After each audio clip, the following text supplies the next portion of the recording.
our grandparents, and we honor them in the Lord. And they are God's instruments to bless us, to challenge us, to inspire us, and to continue to encourage us to walk in the truth. I think I met Lola Cam when she visited us here in BCI, and one of the things that I had really grown to appreciate about her was her passion. She always, approaches you with her smile, her beautiful smile, and I just learned that her life verse was Philippians 1:21, because that is also my life verse. For to me, to live is Christ. Living is for Christ. It's all about Christ. And dying is not a loss, it is gain if we're living for Christ. So may I ask everyone to please stand as we read God's word. Joshua chapter 5. Joshua 5. This is God's word. As soon as all the kings of the Amorites who were beyond the Jordan to the west, and all the kings of the Canaanites were by the sea, heard that the Lord had dried up the waters of the Jordan for the people of Israel until they had crossed over, their hearts melted, and there was no longer any spirit in them because of the people of Israel. At that time, the Lord said to Joshua, "Make flint knives and circumcise the sons of Israel a second time." So Joshua made flint knives and circumcised the sons of Israel at Gibeath Haarloth. And this is the reason why Joshua circumcised them. All the males of the people who came out of Egypt, all the men of war, had died in the wilderness on the way after they had come out of Egypt. Though all the people who came out had been circumcised, yet all the people who were born on the way in the wilderness after they had come out of Egypt had not been circumcised. For the people of Israel walked 40 years in the wilderness until all the nation, the men of war who came out of Egypt, perished because they did not obey the voice of the Lord. The Lord swore to them that he would not let them see the land that the Lord had sworn to their fathers to give to us, a land flowing with milk and honey. So it was their children whom he raised up in their place that Joshua circumcised, for they were uncircumcised because they had not been circumcised on the way. When the circumcising of the whole nation was finished, they remained in their places in the camp until they were healed. And the Lord said to Joshua, "Today I have rolled away the reproach of Egypt from you." And so the name of that place is called Gilgal to this day. While the people of Israel were encamped at Gilgal, they kept the Passover in the 14th of the month in the evening of the plains of Jericho. And the day after the Passover, on that very day, they ate of the produce of the land, unleavened cakes and parched grain. And the manna ceased the day after they ate of the produce of the land. And there was no longer manna for the people of Israel, but they ate of the fruit of the land of Canaan that year. When Joshua was by Jericho, he lifted up his eyes and looked, and behold, a man was standing before him with his drawn sword in his hand. And Joshua went to him and said to him, "Are you for us or for our adversaries?" And he said, "No, but I am the commander of the army of the Lord. Now I have come." And Joshua fell on his face to the earth and worshipped and said to him, "What does my Lord say to his servant?" And the commander of the Lord's army said to Joshua, "Take off your sandals from your feet, for the place where you are standing is holy." And Joshua did so. Let's pray. Oh God, strengthen your servant physically and spiritually, that he may bring your word to your people faithfully and clearly. We ask that you will speak to us. We pray that as we study your word together, You will increase our knowledge of our triune God, Father, Son, and Spirit, one God. That you will deepen our love for you. That you will empower us for life and for service. And that you will conform us into the image of your Son, our Lord and Savior, Jesus Christ. We pray this for his sake. Amen. Amen. When I was in college, one of my mentors used to say, there is always a prepared place for a prepared person. And I modified that a bit. There is always a prepared place for a person prepared by the Lord. And we know that Joshua was prepared by the Lord for this task. In Exodus chapter 15, he was one of those people who crossed the mighty Red Sea on dry ground. In Joshua chapter 4, he led the people of God to cross the Jordan River. In Exodus chapter 15 to 17, when they were fighting against the Amalekites, Joshua was the one leading the army of God. And in Joshua chapter 6, which will be our passage next Sunday, we would see Joshua leading the army of God. In Numbers, he was one of the 12 spies that were sent to search the promised land.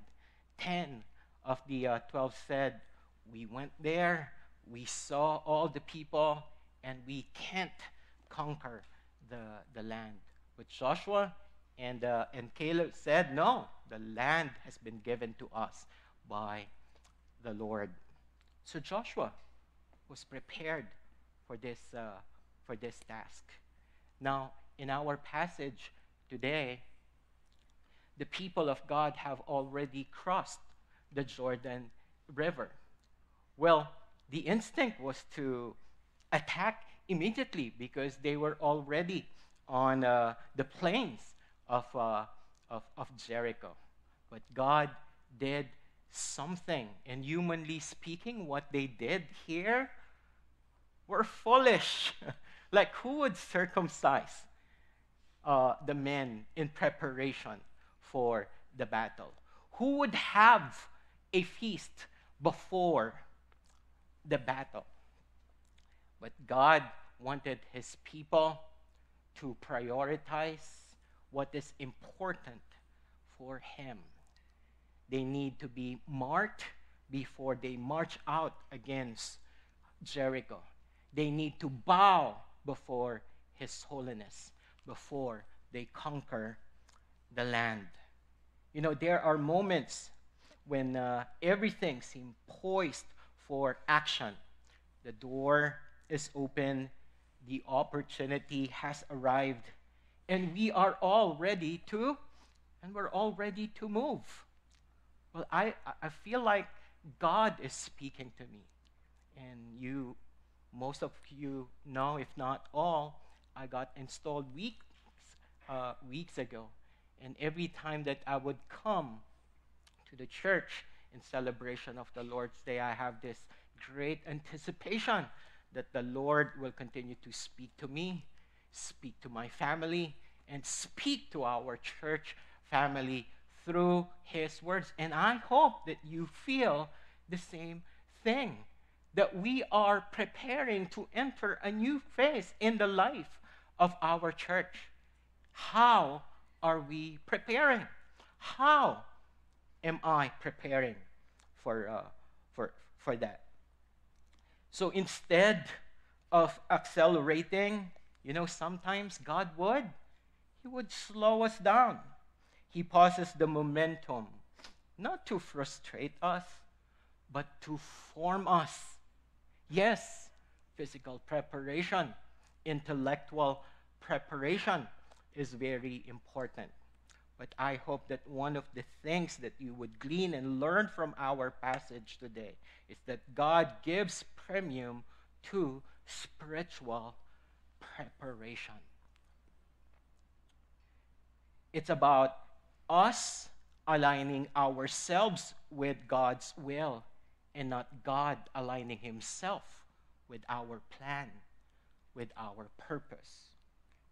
So the question that Joshua asked was a wrong question when he saw the commander of the army of the Lord. Are you for us or are you for our adversaries? Well, the commander of the army of the Lord did not really give him a direct answer because the answer is neither. The right question is, are you for me? And that's the question for us, BCI. Are we for the Lord? This is not the time for us to say, hey, I'm for you. I'm for that person.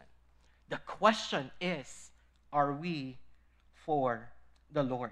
Joshua 5 is one of those moments. Israel has crossed the Jordan. The land of promise is finally underfoot. The manna has ceased. Well, this is a wow moment for God's people. Remember, on the 14th day, they celebrated the Passover. The following day, the manna has ceased. The manna that sustained them for 40 years in the wilderness. It's a wow moment. Finally, there's a new food for us. Finally, the 40 years of wandering are finally over. We are in the promised land. The manna ceased. The people tasted the fruit of Canaan for the first time. Jericho looms ahead. Well, from a human perspective, this is a time to strike, to attack. But God hits pause. Instead of launching the campaign, he commands what? Circumcision and Passover. Well, that was the strategy of the sons of Jacob in Genesis chapter 34. You know the story? Shechem wanted to marry Jacob's daughter, Dinah. And then the sons of Jacob advised and told them, you must be circumcised and your men. And they agreed. They were circumcised. On the third day, Simeon and Levi attacked them. Why? Because they were in a very vulnerable state. They won the war. It was a strategy. Do you think this is a good strategy? Like before we attack, let's circumcise the men. Well, it would take them like a week to heal completely before they would engage in a war. This is the time to strike for them, but God commanded them to remember the rite of circumcision and to celebrate Passover. Instead of giving Joshua a battle plan, he confronts him with a drawn sword and a holy question. Are you for me? This chapter teaches us that before the battle begins, God prepares his people. And he prepared them in two ways. That before they march against their enemies, they have to be marked first as people belonging to God. Before Israel fights, God marks them with covenant signs. And this is part of the covenant stipulation in the first 5 books, especially from Exodus to Numbers. Circumcision was actually one of the covenant stipulation. This is a time for them to renew their covenant obedience. Although the word covenant is not mentioned, it is everywhere implicit in our text. Circumcision and Passover. Now, here, God is dealing with these glaring omission. Well, in terms of covenant obedience. And what is it that they omitted? What is it that they overlooked? What is it that they neglected? Well, keeping the covenant means doing this. What's the covenant about circumcision? That every male on the 8th day should be what? Should be circumcised. But the first generation who died in the wilderness, who were not able to enter the promised land, they were circumcised. But their children were not circumcised.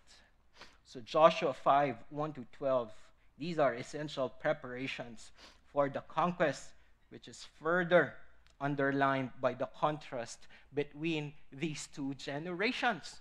The first generation of men, they were circumcised, but the next generation of men, they were not circumcised. So before God allows his people to launch out into the deep, to conquer the people of Jericho, to enter the promised land, God wants his people to renew their covenant with the Lord. God commands circumcision for the new generation. And this act reestablishes their identity as God's covenant people. It's not just about physical preparation. It's about spiritual preparation. It's about spiritual belonging. And we can see God moving in our midst. Sometimes it's easy for us to be attracted to the idea that God is working when he is doing wonders in our midst, like God causing his people to cross the Jordan River on dry ground. That was a supernatural work. And it's easy for us to say, yes, God is moving in our midst. But it's hard for us to see God moving in our midst when we see obedience, when we see people standing their ground for God. But God clearly demonstrates his movement in our midst, his action in our midst, when we pay attention to every detail of God's word. And we make sure that none of it is neglected. That's the idea behind God's command to meditate on God's word day and night. The phrase day and night, it's a literary tool that is called merism. It means you consider both extremes. Like, for example, God created the heaven and the earth. What does that mean? It means that God is the creator of all things. So when God commanded Joshua to meditate on his word day and night, it is more than just doing his devotion in the day and in the night. It means that I want you to pay attention to every detail of my word. So it is expressing and demonstrating faith through obedience. Meditate on it day and night. Prioritize it, know it, and live it out. And that's the mark of a true disciple of Jesus Christ. A true disciple is someone who learns from God's word and lives out what he or she learned from his word. That's a disciple. That's a servant of the Lord. So paying attention to every detail. And that's also related to that command, be strong and courageous. Be strong and courageous in fulfilling my purpose for your life. Be strong and courageous in knowing and living out my word. So, God demonstrated his movement through the obedience of his people. The physical sign of circumcision is always intended to lead to a circumcised heart marked by obedience to God's word. And again, circumcision was the sign of God's promise to Abraham. Genesis chapter 17, verse 10 through 14. It marked those who belong to the covenant community. Yes, it was an ancient practice. In the ancient Near East, they practiced this circumcision. But God gave circumcision a theological significance. It means initiation into God's covenant family. And the one who is circumcised is identified with the covenant family, with the covenant people of God. The men who came out of Egypt had been circumcised.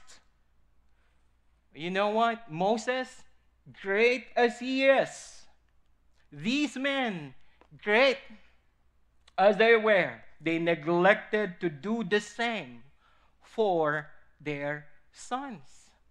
Yeah, we're talking about legacy, the legacy that our grandparents have built.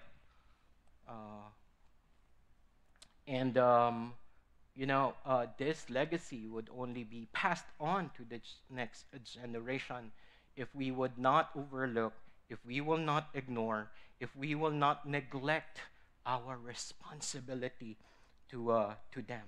And this is a manifestation of their rebellion against the Lord, a manifestation of their disobedience to God's word. Rights and rules, they lack the power to change hearts.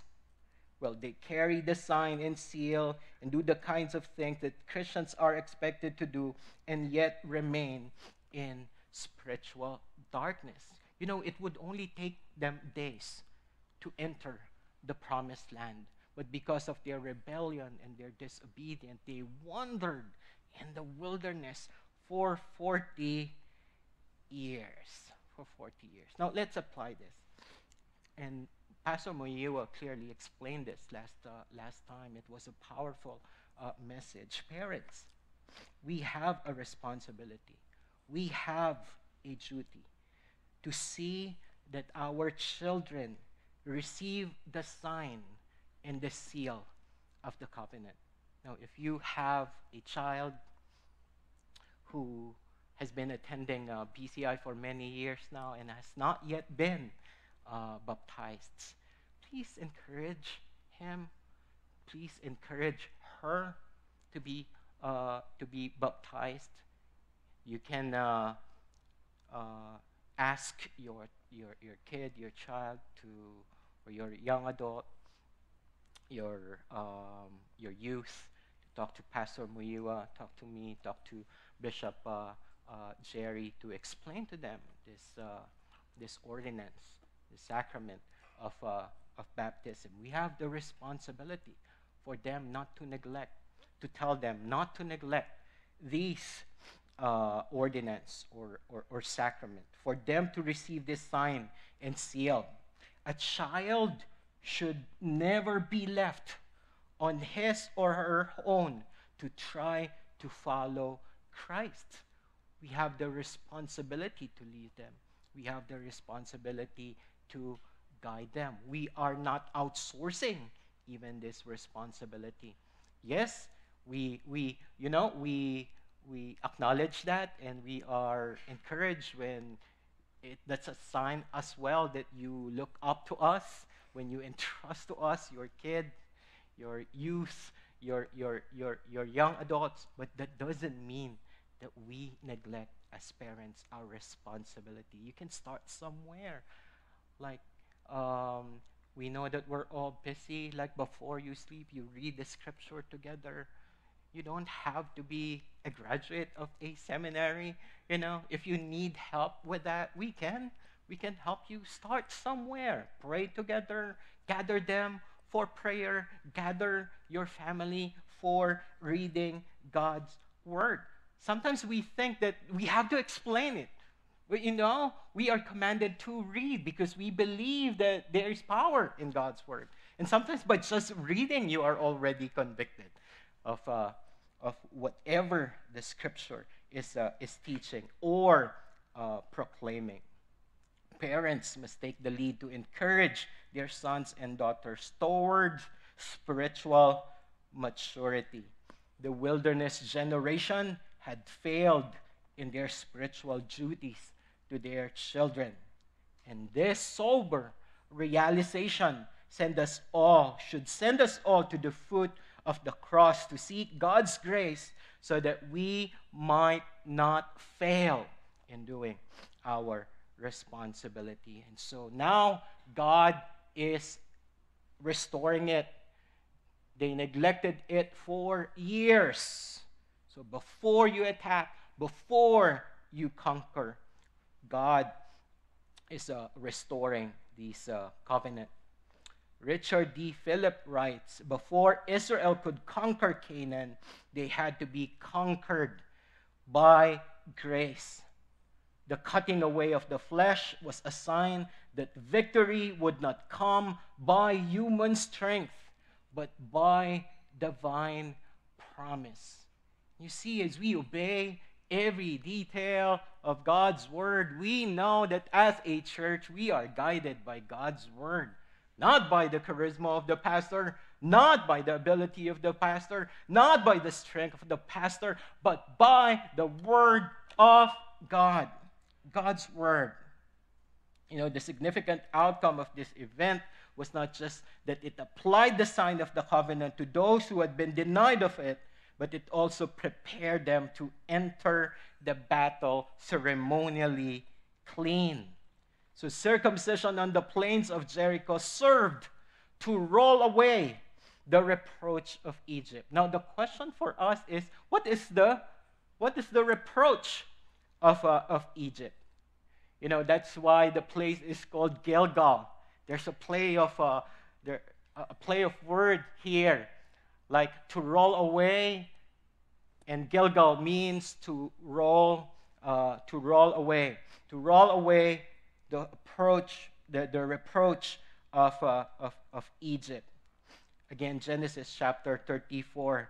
Not being circumcised meant not being marked as set apart to God, which was a shameful reproach.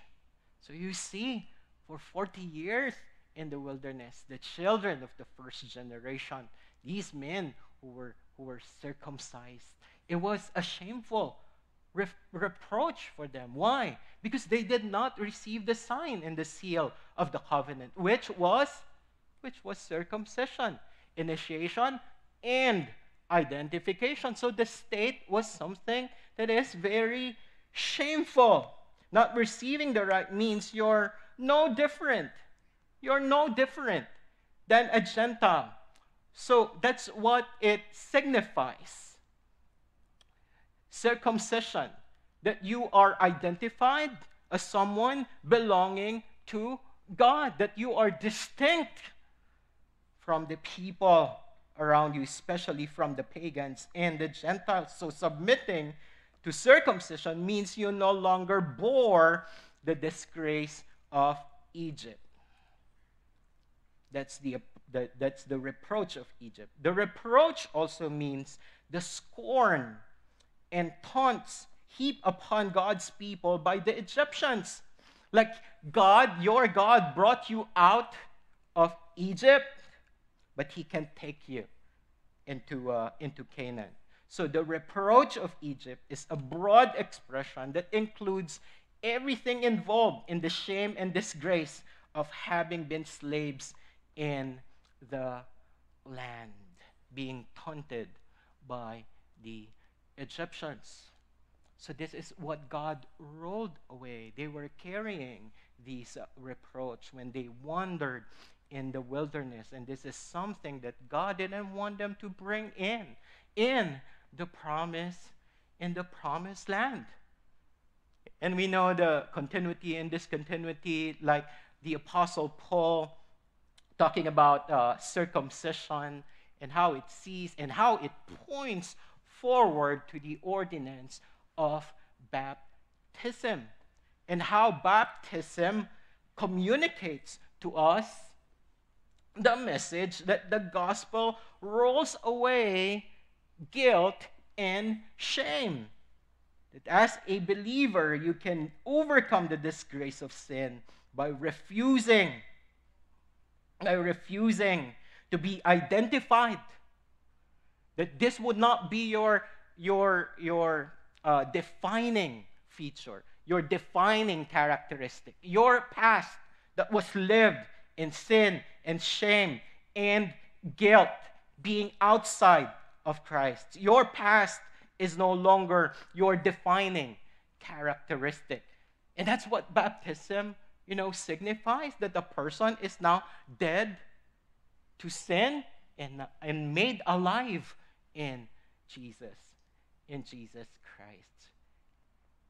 When I was young, when I got baptized, I used to have that hairstyle that was all up like a punk, like that. I went to church being baptized, and that's a beautiful picture. Like, I have my hair all up, and then after being immersed, it was all like because it got wet, like Tom Cruise. No, as soon as you got up, no, it pictures your new life in Jesus Christ. So, friends, if you came here today and you labor under the weight of shame, the weight of guilt and disgrace, let this place, or wherever you are right now, maybe you're streaming this service, wherever you are right now, let the place where you are become your Gilgal. Because the moment that you heard the gospel, hear the gospel preach, and respond to it by His grace, by the empowerment of the Spirit, as soon as you believe, as soon as you embrace, as you profess, the guilt and shame and disgrace will be rolled. It will be rolled away. So turn your heart to Christ now and say, Lord, let me see myself in you. Roll away the shame I feel, and no longer let sin and failure be the defining features of the way I see my life or the way anyone else sees it. Since I am in Christ, let my life reflect the glory of your grace, and let my heart rejoice in the assurance of my sins, all my sins, forgiven and cleansed by Christ. You can experience that. You can experience that today. Well, BCI could be your Gilgal. The Lord will roll away that shame, that guilt. You know what Jesus Christ is telling you right now? Come. You come to me. All you who are heavy laden, come to me, and I will give you rests.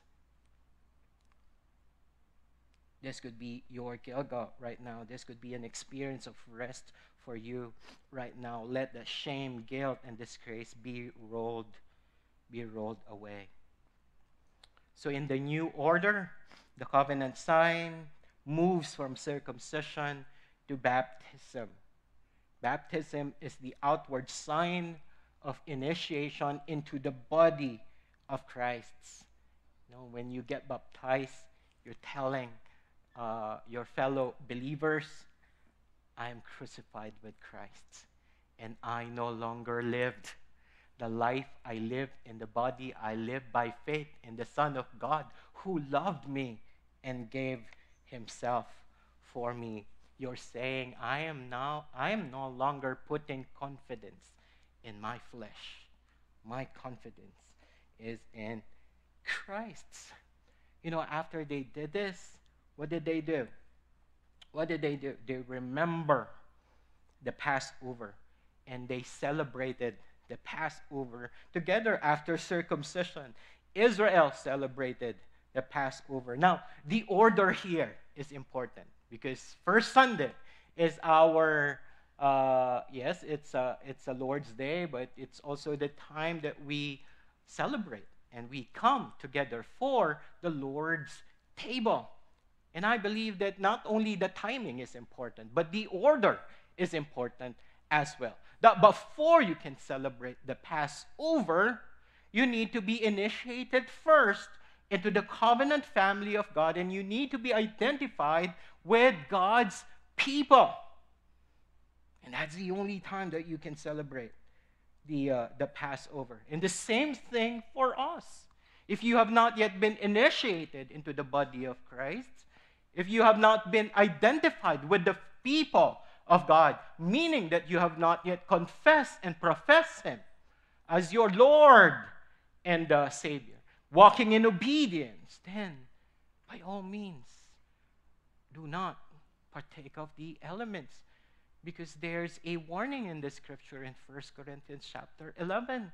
Because when we do this in a disorderly manner, and we're not yet identified with the people of God, we're receiving not a blessing, but judgment. Judgment from the Lord. So we have to do this with care, and we have to do this in an orderly manner. The order is important because of the renewed relationship expressed by circumcision. The people Israel are now able to celebrate the Passover. Again, this is what is meant by meditating on it, on God's word, day and night. It means paying attention to every detail of God's word. You know, sometimes I don't want to be, be viewed as someone who is nitpicky. But that's the reason why we study the Word. BZI, that's the reason why we study the Word. What's our goal? Our goal is theological precision. You know, we can't just state something and people would misunderstand what we said. What we preach and what we taught. That's the reason. Because as we study the Word faithfully, God is equipping us with the knowledge that we need so that we may be able to preach it clearly, pointing people to Christ, that people will not misunderstand and be misled. You know, it is God's desire that we would have the right interpretation of the Word so that it can be rightly applied. So God is concerned not only with our interpretation, He's also concerned with our application of what we have learned from the preaching and from the teaching. Theological precision.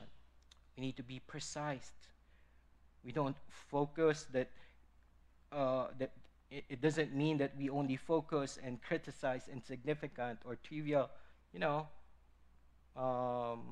focus on trivial details. And it's not that our intention is to find fault, but we want to preach and we want to teach God's word clearly and faithfully. Now, this is the first recorded Passover in the land of promise. Like, I was studying this, and I was like connecting this with David in Psalm 23, saying, you prepare a table before me in the presence of my enemies. Who would want to be circumcised before the day of battle? And who would want to have a feast before the day of battle? You know, another thing, when we obey God's word, when we pay attention, and when we pay attention to every detail of God's word, and when we obey it also means that God is not only working with us, among us, but God is with us, and that's one of the major themes of this book. What's the ultimate promise to Joshua?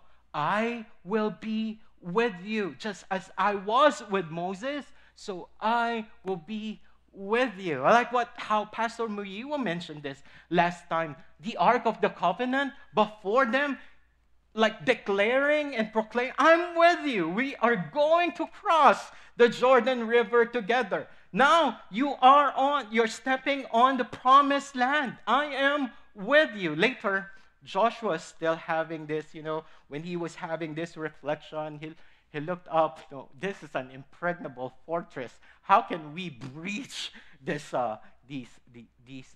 walls? And the commander of the army of the Lord appeared to him. And I believe that was a Christophany, a pre-existent appearance of Jesus Christ in the Old Testament, telling him, you're not going to breach this alone. I am with you. I am with you. So verse 10 points out here the timing. Exodus 12:6. The Passover lamb was to be slaughtered on the 4th day of the first month. This is amazing. Like crossing, remember when God handpicked Joshua to lead the nation, and then he gave him these mandates and gave him some encouragements as well. But in Joshua chapter 2, instead of attacking immediately, he sent 2 spies, right? And that was the story of Rahab. And chapter 3, we have not been on this way before, but what did they do? They consecrated themselves. And then the following day, they walked on dry ground. They crossed the Jordan River. It was not a coincidence that they reached the promised land on the 14th day of the first month. The 14th day, celebrating the Passover, and they did so. They celebrated the Passover together. And the following day, the manna ceased, and they ate the produce of the land. It was a new beginning for God's people. We're no longer going to feast on manna. The Lord has already provided us the produce of the land on the first day. That was the first day. Is that a coincidence that Jesus Christ resurrected on the first day?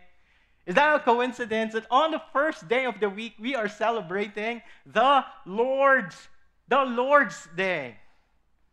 It's a time for us to feast and to partake of the spiritual benefits of our union with Jesus Christ. This is a time to celebrate and feast on all these spiritual benefits.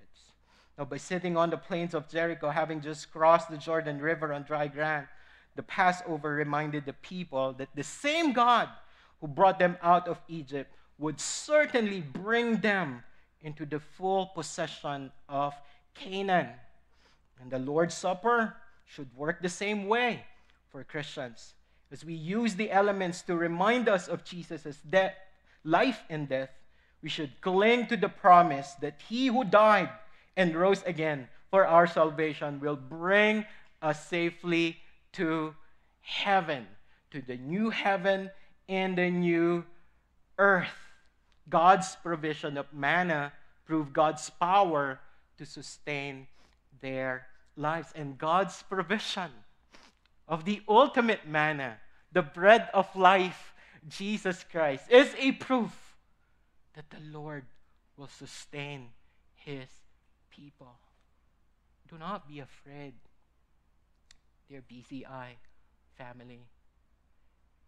There will be transition. There will be entering of a new phase.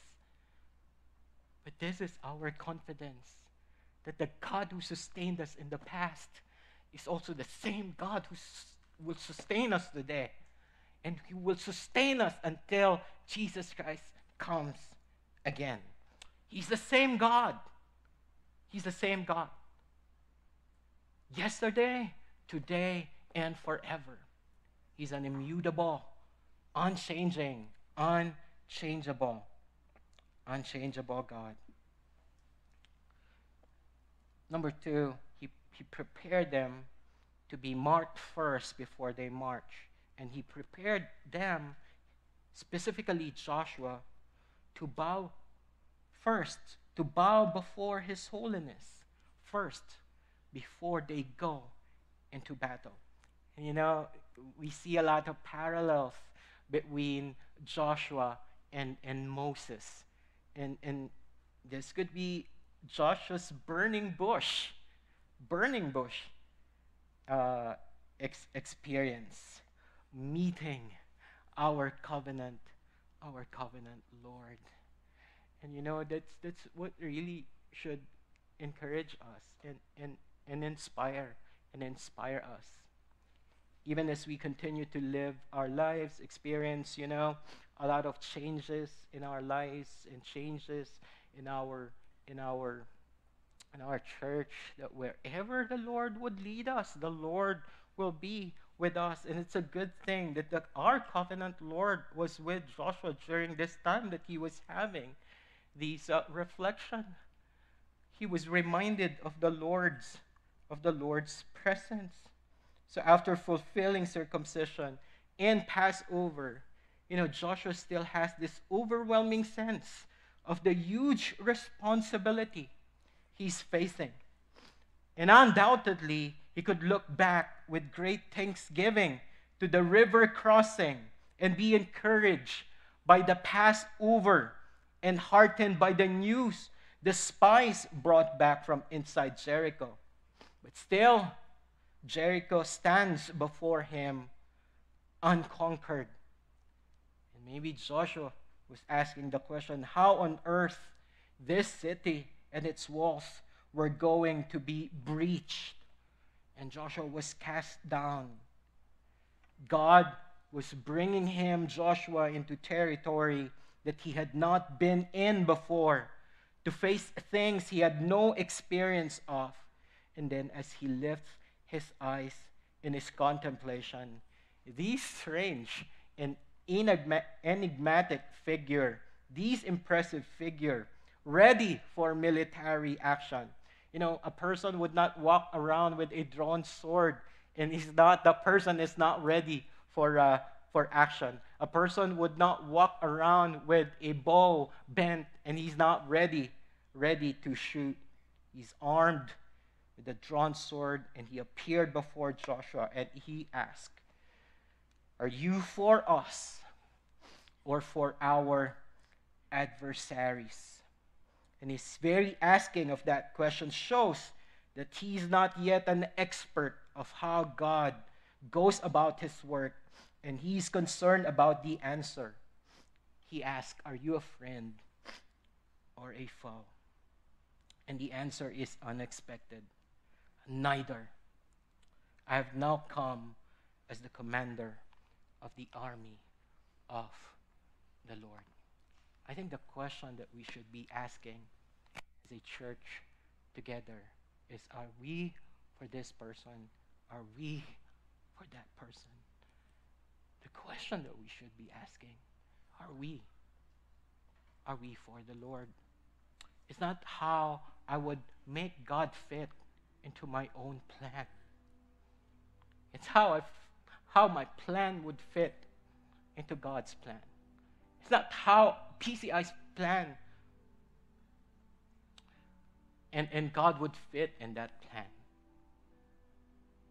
It's how we would fit our work together, our ministry together would fit into God's plan.